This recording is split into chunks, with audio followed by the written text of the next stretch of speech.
grace and gravity, the motto of an earlier E.A.T event, would have also fit very well. Gravity, not in the sense of heaviness or difficulty, but rather in the sense of seriousness, and grace in the sense of serendipity. The book was born out of a kind of serendipity. Full disclosure, the idea was not mine. Christina Bechtler brought the idea of a biography to Bice Curiger and me in parallel about 3 years ago. I don't know exactly what Bice said, but I was a little hesitant at first. What? A biography? When Bice is still so young? Isn't that kind of too early? But Christina is persistent, as many of you have experienced, and she did not let go easily. I soon realized that Bice can look back on 5 decades of work. More than enough material for a biography of her work. There is the student and art critic for the Tagesanzeiger in the 1970s. In 1975, there is the exhibition Frauen sehen Frauen and the stage performances with the Frauenrakete in Zurich.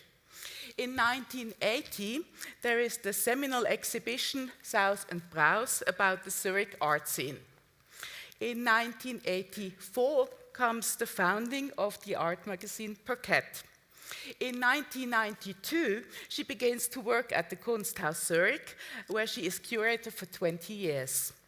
In 2011, she is the director of the Venice Biennale. In 2014, she takes over the direction of the Fondation Vincent van Gogh, Arles. And these are just a few of the stations and topics covered in the book. The book takes the form of a biography. I've always been interested in biographies. How do you narrate a life? How does somebody's work and thinking relate to their time? And the biography is, of course, one of the oldest art historical formats. And not one without controversy today. But there are, I think, very good reasons to continue to write them.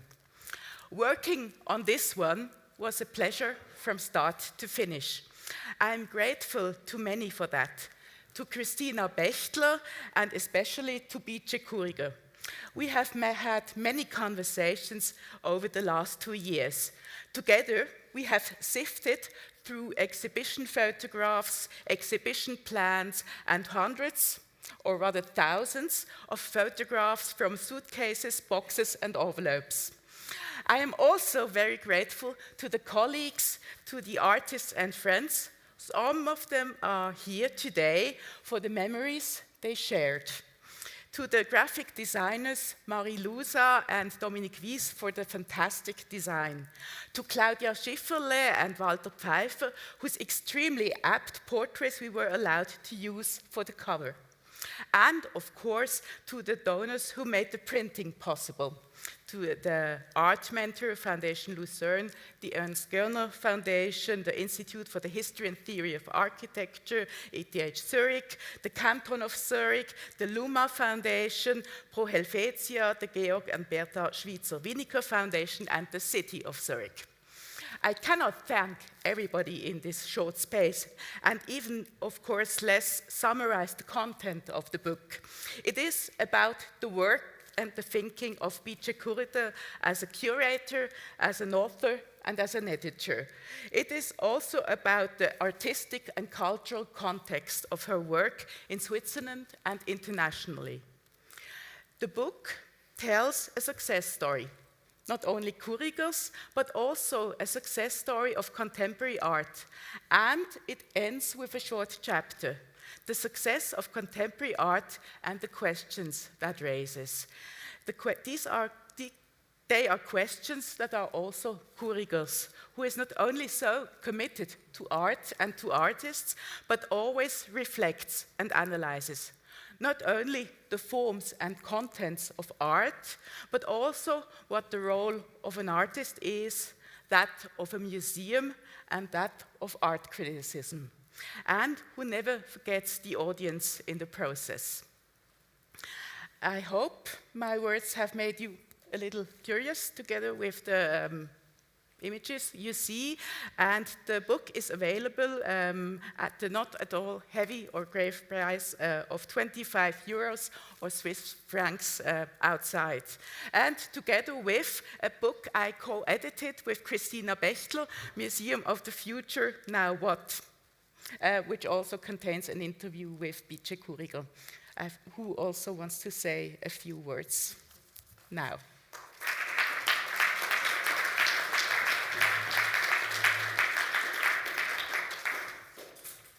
Thank you so much, Dora.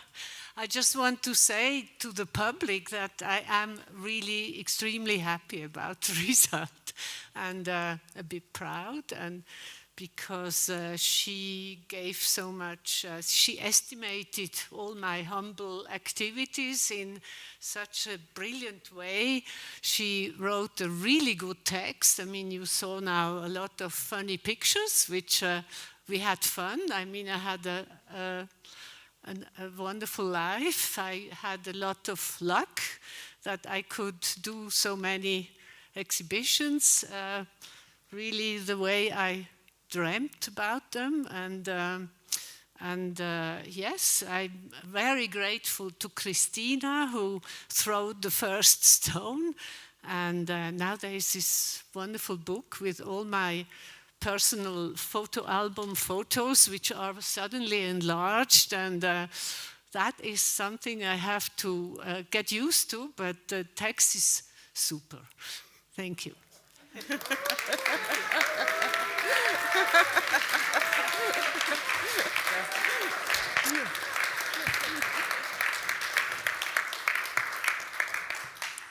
So we speak a lot about the digital world and the future, and fortunately there are still books and people who love books, and now it's my tour to present a book which also came out. It's Lost Islands and Flowers. It's MireilleWunderly's book, a new book with her photography, which is a book. Oh, thank you.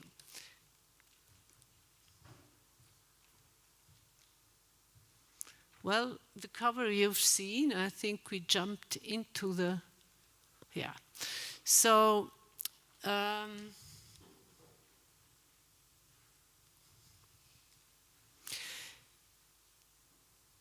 the book Lost Islands and Flowers has a German title. Again, it's with its own poetry. Erloschene Inseln, sinkende Blüten. The painter MireilleWunderly was born in Zurich, where she lives, but in her biography there is constant reference to Italy. She's trained as a ceramist in Florence and then studied sculpture in Rome and in Munich. She's a cosmopolitan who lived in Rome for about 20 years. Her paintings invoke subtle contrast, geometric and figurative, linear and planar, but she also always photographs simultaneously while painting is being created.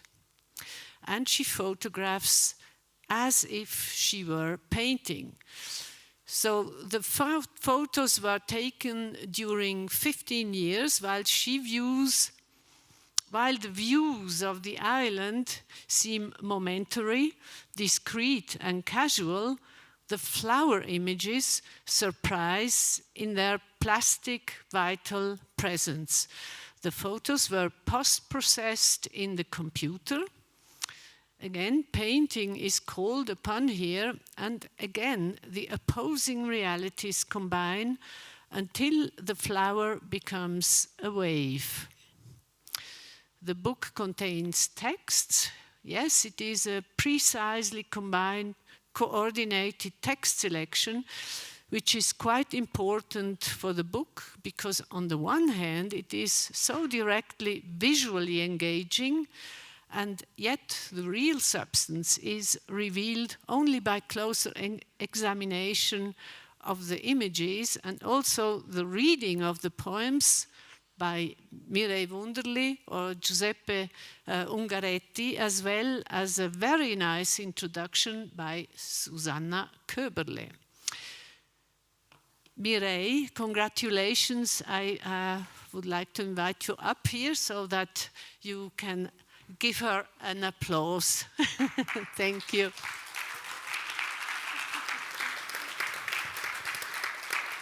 Yeah. Well, it remains to me to thank you for all the helpers to produce this book and to have it introduced by Bice now, and Christina, who made it possible to participate at this great event. Well, as you see, I am an old timer, and so the title is also a little bit old in the back as in the forth. And I combined for the first time painting with photography, which came lately to me after I passed 40 years in painting, and also on the side I photographed. But it dominated the painting for 40 years, and then I put it in a book, all my work, and after I put it in the book, I couldn't paint again. I started to work with photography, and here you can see the photography, and which is combined with a flower, and it's a very good marriage of these two things. And I'm going to continue to work in this sense. And it gives me a new possibility to work. So outside you have the book and you can buy it and look at it. Thank you again. Yeah.